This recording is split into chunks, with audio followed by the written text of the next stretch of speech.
Bonjour et bienvenue à toutes et à tous. Aujourd'hui, on a entre les mains un texte qui pose une question à la fois fascinante et, disons-le, explosive. L'institution qui a mis un régime au pouvoir, qui en est le principal pilier, est-ce qu'elle peut vraiment être la seule capable de le défaire? C'est une question vertigineuse. C'est le cœur d'un article d'opinion qui nous a été partagé ce matin même, le 16 janvier 2026. L'auteur, c'est Ben Jagba et le titre est sans équivoque « Togo ». Le devoir patriotique et républicain des forces armées togolaises. Le titre annonce clairement la couleur. On va se plonger là-dedans. Oui, il ne laisse pas de place au doute. L'article appelle, ni plus ni moins, l'armée à intervenir pour mettre fin à ce qu'il nomme la dynastie Gnassingbé, qui dirige le Togo depuis 1967. Notre mission, c'est de décortiquer cette thèse, d'en voir les arguments, les forces, mais aussi les failles, bien sûr. Allez, on plonge dedans. Allons-y. Pour bien comprendre d'où part l'auteur, il faut qu'il nous pose le décor. Son diagnostic de la situation politique au Togo est assez direct. C'est la fondation de tout son raisonnement, en fait. Exactement. Il ne s'agit pas juste d'une critique d'un gouvernement. Pour lui, c'est une rupture fondamentale avec le principe républicain. Le point de départ factuel, c'est la durée. La famille Gnassingbé est au pouvoir depuis le coup d'État de 1967. 59 ans ? D'abord Gnassingbé Eyadema, qui a gouverné pendant 38 ans, jusqu'à sa mort en 2005. Déjà, une telle longévité, ça interroge sur la nature même du régime. 38 ans, c'est plus qu'une carrière politique, c'est une vie. Mais ce qui semble vraiment cristalliser le problème pour l'auteur, c'est ce qui se passe après, en 2005.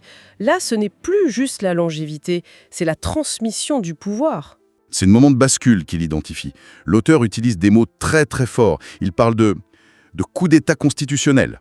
Un coup d'État constitutionnel pour qualifier l'arrivée au pouvoir de Faure Gnassingbé, le fils ? Voilà. Selon le texte, à la mort de son père, la Constitution, elle, prévoyait un intérim. C'était au président de l'Assemblée nationale de le faire. Or, ce que l'article affirme, c'est que l'armée a purement et simplement installé le fils au pouvoir. En violation directe de la règle. En violation directe. Ignorer la Constitution pour installer quelqu'un sans que ça ne provoque un tollé général, une réaction massive. L'article suggère que l'armée, c'était déjà la véritable colonne vertébrale du régime. Elle a agi comme le garant non pas de la Constitution, mais de la continuité du système. Pour légitimer ce passage en force, une élection a été organisée dans la foulée. Une élection ? Oui, mais l'auteur l'a décrit comme un simulacre qui se serait déroulé dans un bain de sang, avec des centaines de morts. C'est ce qui lui permet de forger ce concept de transmission dynastique du pouvoir au sein d'une république, quoi. Et c'est là qu'on touche au cœur du problème qu'il soulève. Le principe de souveraineté populaire. L'idée que le pouvoir vient du peuple par les élections et non du sang. C'est ça le péché originel selon lui. Il soutient que depuis cet épisode, tous les scrutins ont été entachés d'irrégularités et de pression, et qu'ils n'ont servi qu'à maintenir une façade démocratique. Le peuple serait donc privé de son droit le plus fondamental. Choisir ses dirigeants. Voilà. Le diagnostic, c'est donc celui d'une démocratie confisquée. D'accord, le tableau est posé. Un régime qu'il juge illégitime dans son origine et dans sa perpétuation. Sur cette base très sombre, comment est-ce qu'il construit son argumentaire pour en arriver à une solution aussi radicale qu'une intervention militaire ? Il le fait en 4 temps. On pourrait dire comme les 4 piliers d'une démonstration. Le premier, c'est peut-être le plus surprenant, c'est celui de la responsabilité historique de l'armée. C'est presque du jujitsu rhétorique. C'est-à-dire qu'il retourne l'arme contre son porteur. Exactement. Le raisonnement, c'est le suivant. Chère armée, c'est vous qui, par un coup d'État en 1967, avez mis en place ce système. D'accord. C'est vous qui, en 2005, avez assuré sa continuité dynastique. Vous êtes donc les architectes de la situation actuelle. Et à partir de là, il en déduit que l'armée a une dette historique envers le peuple togolais. Une dette historique. Oui, sa responsabilité ne serait pas seulement de maintenir le régime, mais de réparer les torts qu'elle a elle-même causés. C'est audacieux. Mais est-ce qu'on peut vraiment imposer une dette à une institution ? Les soldats et les officiers d'aujourd'hui ne sont pas ceux de 1967 ou même de 2005. C'est une excellente question, et l'auteur ne l'aborde pas sous cet angle-là. Il parle de l'armée comme d'une entité, intemporelle, une institution qui a une continuité et donc une responsabilité qui traverse les générations. Pour lui, le devoir républicain, ça transcende les individus qui la composent à un instant T. C'est une vision très essentialiste de l'institution, en somme. Tout à fait. D'accord. Donc l'armée aurait une dette morale. J'imagine que l'auteur n'en serait pas là si les autres options fonctionnaient. Qu'est-ce qu'il dit de la politique traditionnelle, des élections, de l'opposition? Eh bien, c'est son deuxième pilier, l'impasse politique. Il affirme que la boîte à outils démocratique est vide. Toutes les voies de changement pacifique seraient, selon lui, complètement obstruées. Bloqué. Bloquées. Il parle d'une répression systématique de l'opposition, de l'interdiction de manifestation, de l'emprisonnement de voix critiques. Est-ce qu'il y a un événement particulier qu'il met en avant pour illustrer ce blocage? Oui, et c'est un point clé. Il cite la révision constitutionnelle de 2019. Cette révision, elle a fait sauter la limitation des mandats présidentiels qui avait été âprement négociée par le passé. Pour l'auteur, cet acte a été perçu comme la fermeture définitive de toute perspective d'alternance par les urnes. C'est comme si le pouvoir avait verrouillé la dernière porte de sortie pacifique. C'est ça. Et dans sa logique, ça ne laisse que des options extrêmes sur la table. On voit bien l'engrenage. Et il ne s'arrête pas à l'analyse politique, il connecte ça aux conditions de vie des gens. C'est le troisième pilier. Et c'est ce qui donne de la chair à son argumentation, les conséquences sur la gouvernance et le développement. Il soutient que cette confiscation du pouvoir mène à une gestion patrimoniale de l'État. La formule est très parlante, le pays et ses richesses ne seraient plus gérés comme un bien public, mais comme un patrimoine familial. Avec toutes les conséquences qu'on peut imaginer. Exactement. Il dresse un tableau très sombre qui, selon lui, découle directement de ce mode de gouvernance. Corruption endémique, népotisme et un sous-développement chronique. Et il ne reste pas dans l'abstrait, il donne des exemples concrets. Un système éducatif et de santé défaillant, un chômage massif des jeunes. Qui pousse à l'exode des talents, j'imagine. Bien sûr. En gros, il dit « Regardez, ce n'est pas juste une question de principe. Cette situation politique détruit l'avenir du pays et de ses citoyens. » Ce qui nous amène logiquement à sa conclusion. Si l'armée est historiquement responsable, si la politique est bloquée et si le pays s'enfonce. Alors, c'est le quatrième et dernier pilier. L'intervention militaire devient l'ultime recours. Dans sa rhétorique, ce n'est plus un choix, c'est une nécessité. Le seul moyen de briser ce qu'il décrit comme un cercle vicieux est de permettre une refondation complète de l'État. L'armée serait le chirurgien obligé de mener une opération à haut risque pour sauver un patient qui, de toute façon, est condamné. C'est exactement l'image. Le plaidoyer est construit, c'est clair, mais ça sonne presque trop simple. Un coup de bistouri militaire et hop, tout est réglé. En général, l'histoire nous apprend que c'est rarement aussi propre que ça. Est-ce que l'auteur aborde les risques? Et c'est là que le texte devient vraiment intéressant et gagne en complexité. Il ne présente pas ça comme une solution miracle. Au contraire, il introduit des nuances cruciales, presque des autocritiques de sa propre thèse. Ah, ça c'est important. C'est quoi la principale réserve et C'est une note dans le texte qui contient une bombe, une véritable bombe logique. L'auteur écrit lui-même qu'il est hautement improbable que l'armée agisse de la sorte. Ah bon? Oui. Et pourquoi? Parce qu'elle est décrite comme le principal bénéficiaire du système en place. Elle est choyée, bien équipée, ses hauts gradés sont profondément impliqués dans la structure du pouvoir. Comment imaginer qu'elle se transforme du jour au lendemain en agent du changement démocratique? Mais alors, si l'auteur lui-même admet que son scénario est hautement improbable, est-ce que tout son argumentaire ne s'effondre pas? Pourquoi construire une thèse sur une hypothèse qu'on juge soi-même quasi irréaliste?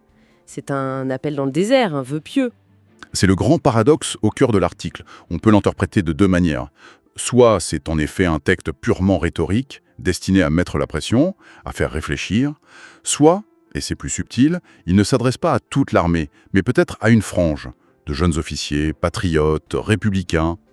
Qui pourrait être sensible à cet argumentaire. Voilà, et former une masse critique au sein d'institutions. Il sème une graine, sans aucune garantie qu'elle germe, bien sûr. C'est le parier d'une fissure interne, en somme. Et au-delà de la probabilité, est-ce qu'il pèse les dangers d'une telle intervention? Le remède pourrait être pire que le mal. Absolument, il le reconnaît explicitement. Il souligne que les transitions démocratiques qui réussissent le mieux sont généralement non violentes.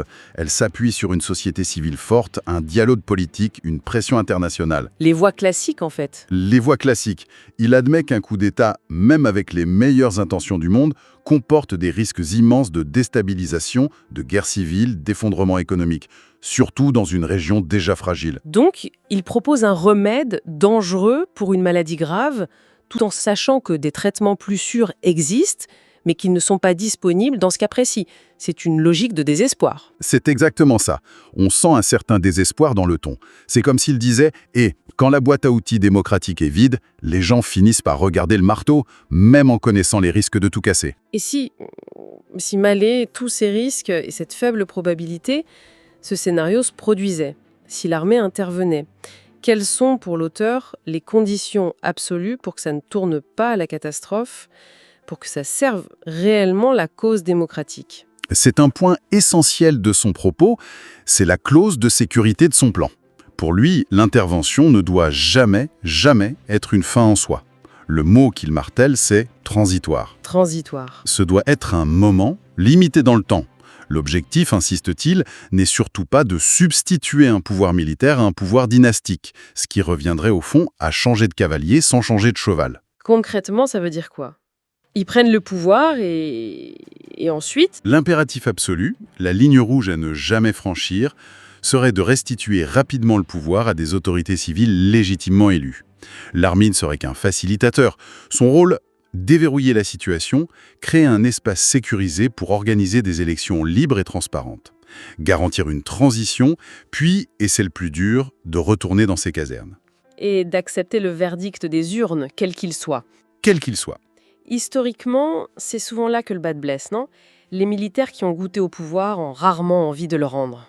C'est le pari le plus risqué de tous. On a quelques exemples de transitions réussies menées par des militaires, comme au Portugal en 1974. Mais on a une liste beaucoup plus longue de régimes militaires qui se sont installés pour des décennies. Le véritable test pour une telle junte ne serait pas sa capacité à prendre le pouvoir, mais sa volonté et sa capacité à s'en défaire. Et ça, c'est un test que beaucoup échouent. Bon, alors si on récapitule, on a un texte qui, face à un diagnostic de démocratie confisquée, place l'armée togolaise devant un choix cornélien, une responsabilité historique. C'est la conclusion de l'article, oui. Il présente une alternative très claire. D'un côté, l'armée peut continuer à être ce que l'auteur perçoit comme l'instrument de la perpétuation d'une dynastie, protégeant les intérêts d'un clan au détriment de la nation. Et de l'autre ? De l'autre, elle peut embrasser sa mission républicaine fondamentale, la défense des institutions et de la souveraineté du peuple. Et il termine sur une note presque philosophique sur le jugement de l'histoire. Oui, avec une phrase très forte. Il dit en substance que l'histoire ne jugera pas l'armée sur sa force à prendre le pouvoir, mais sur sa sagesse à le rendre au peuple. C'est un appel à la grandeur, à un sacrifice pour la nation, qui contraste avec l'analyse très froide et pessimiste qu'il fait de la situation de cette même armée. Pour finir, une dernière réflexion. Ce qui est frappant, c'est que tout cet article est centré sur l'armée. L'opposition politique, la société civile, les citoyens, ils sont décrits comme des victimes ou des acteurs impuissants. L'auteur semble ne voir le salut que dans l'institution la plus armée, la plus organisée, la plus verticale. Et c'est peut-être la critique la plus profonde qu'on puisse faire à cette analyse. En se focalisant sur l'armée, il écarte peut-être un peu vite la capacité de résilience et d'invention des sociétés elles-mêmes. Mais de son point de vue, c'est pragmatique. Les autres acteurs ont essayé et échoué ou ont été neutralisés. Ils se tournent donc vers le seul acteur qui a, physiquement, le pouvoir de changer la donne. Ce qui nous laisse avec une question vertigineuse, et qui va bien au-delà du cas du Togo. Si l'institution la plus compromise dans le maintien d'un système autoritaire est aussi la seule qui soit perçue comme assez puissante pour le défaire, qu'est-ce que ça nous apprend sur la nature du pouvoir ? Et surtout sur les chemins incroyablement paradoxaux, étroits et dangereux que l'histoire emprunte parfois pour mener au changement démocratique.